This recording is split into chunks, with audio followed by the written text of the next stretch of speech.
ছাত্ৰ-ছাত্ৰীসকল আমি সাধাৰণতে নিৰ্দেশন কৰিবলৈ যাওঁতে 5 প্ৰকাৰৰ নিৰ্দেশন কৰিব লাগিব। 1 নম্বৰ হ'ল এছাৰ্টিভ সেন্টেন্স। এতিয়া এছাৰ্টিভ সেন্টেন্স কি জানিব লাগিব।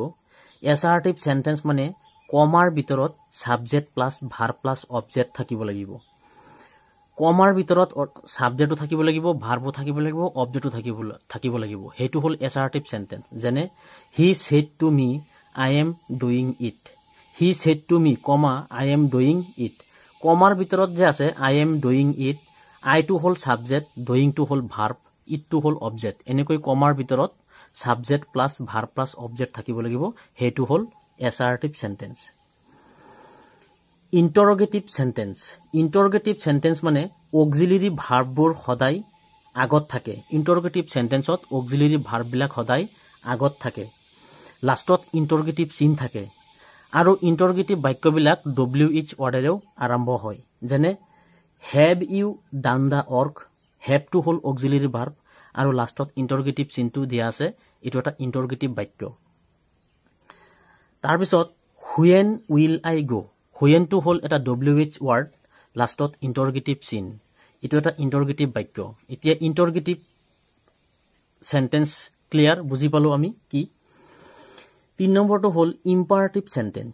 ইম্পাৰেটিভ সেন্টেন্স মানে হ'ল ইম্পাৰেটিভ সেন্টেন্স মানে বাক্যটোৰ সাবজেক্ট নাথাকে। ইম্পাৰেটিভ সেন্টেন্সত বাক্যটোৰ সাবজেক্ট নাথাকে, ডাইৰেক্ট মেইন ভাৰ্বেৰে আৰম্ভ হয়। ইম্পাৰেটিভ সেন্টেন্স বাক্য এটা মেইন ভাৰ্বেৰে আৰম্ভ হয়। আমি সাধাৰণতে ক'ব পাৰি আদেশ অনুৰোধমূলক বাক্য। যেনে হি said to his servant. He said to his servant, come here. তেওঁৰ সাৰ্ভেণ্টক ক'লে ইফালে আহা। তেওঁৰ সাৰ্ভেণ্টক ক'লে ইফালে আহা। ইফালে আহা ক'লে এইটো এটা অৰ্ডাৰমূলক বাক্য। গতিকে আমি বাক্যটো কৰিম হি অৰ্ডাৰ্ড হিজ সাৰ্ভেণ্ট টু গো দেয়াৰ। ইয়াতে said toৰ ঠাইত আমি অৰ্ডাৰ লিখিলোঁ। তাৰপাছত কমাৰ ঠাইত আমি টু লিখিলোঁ। দুটা বাক্য সংযোগ কৰিবলৈ হ'লে টু লিখিব লাগিব। তাৰপিছত টুৰ পিছত মেইন ভাৰ্ব বহাব লাগিব। মেইন ভাৰ্ব ইয়াতে কি বহাম আমি? ওপৰত আছে কাম, টুৰ পিছত আমি বহাব লাগিব গো। ওপৰত আছে হিয়াৰ, আমি গোৰ পিছত দিয়াৰ বহাব লাগিব। হি অৰ্ডাৰ্ড হিজ সাৰ্ভেণ্ট টু গো দিয়াৰ। এইটো হ'ল এটা ইম্পাৰেটিভ সেন্টেন্স। ঠিক আছে, এতিয়া ইম্পাৰেটিভ সেন্টেন্স কি আমি বুজি পালো। এতিয়া ইম্পাৰেটিভ সেন্টেন্সত যদি কমাৰ ভিতৰত লেট দি বাক্য আৰম্ভ হয়, যদি কমাৰ ভিতৰত লেট থাকে, তেনেহ'লে আমি ছেডৰ ঠাইত প্ৰপ'জড লিখিম বা ছাজেষ্টেড লিখিম। ছেডৰ ঠাইত প্ৰপ'জড লিখিম বা ছাজেষ্টেড লিখিম।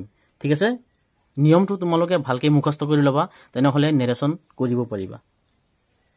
4 number optative sentence.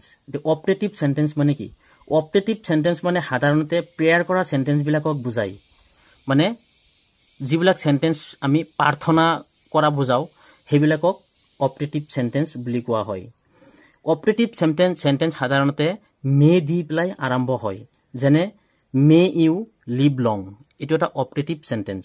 May you live long, ইয়াতে মে দি পেলাই অপটেটিভ সেন্টেন্স আৰম্ভ হৈছে। তে অপটেটিভ সেন্টেন্স কি আমি বুজি পালো। 5 নম্বৰ আছে এক্সক্লমেটৰী সেন্টেন্স। এক্সক্লমেটৰী সেন্টেন্স কি? এক্সক্লমেটৰী সেন্টেন্স মানে আচৰিত হোৱা ধৰণৰ বাক্যবিলাক যেতিয়া আমি এক্সপ্লেইন কৰোঁ, তেতিয়া সেইটো কোৱা হয় এক্সক্লমেটৰী সেন্টেন্স। যেনে he said, alas I am undone. He said, alas I am undone.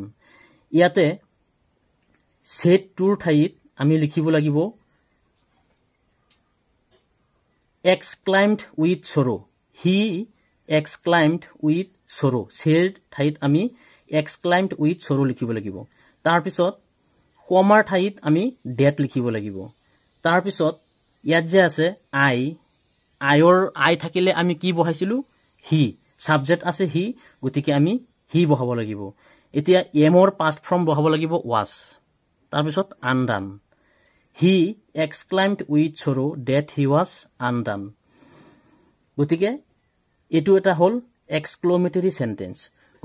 গতিকে আমি 5 প্ৰকাৰৰ নেৰেশ্যন কেনেকৈ কৰিম নিশ্চয় বুজি পালোঁ এছাৰ্টিভ সেন্টেন্স কি, ইণ্টাৰগেটিভ সেন্টেন্স কি, ইম্পাৰেটিভ সেন্টেন্স কি আৰু অপাৰেটিভ সেন্টেন্স কি, এক্সক্লেমেটৰী সেন্টেন্স কি আমি নিশ্চয় বুজি পালোঁ। এতিয়া নেক্সট ক্লাছত আমি ডাইৰেক্ট নেৰেশ্যনত প্ৰেক্টিকেলত আহিম, গতিকে তোমালোকৰ বুজিবলৈ সুবিধা হ'ব। মোৰ চেনেলটো লাইক কৰিবা, ভিডিঅ'টো লাইক কৰিবা আৰু চেনেলটো ছাবস্ক্ৰাইব কৰিবা। ধন্যবাদ।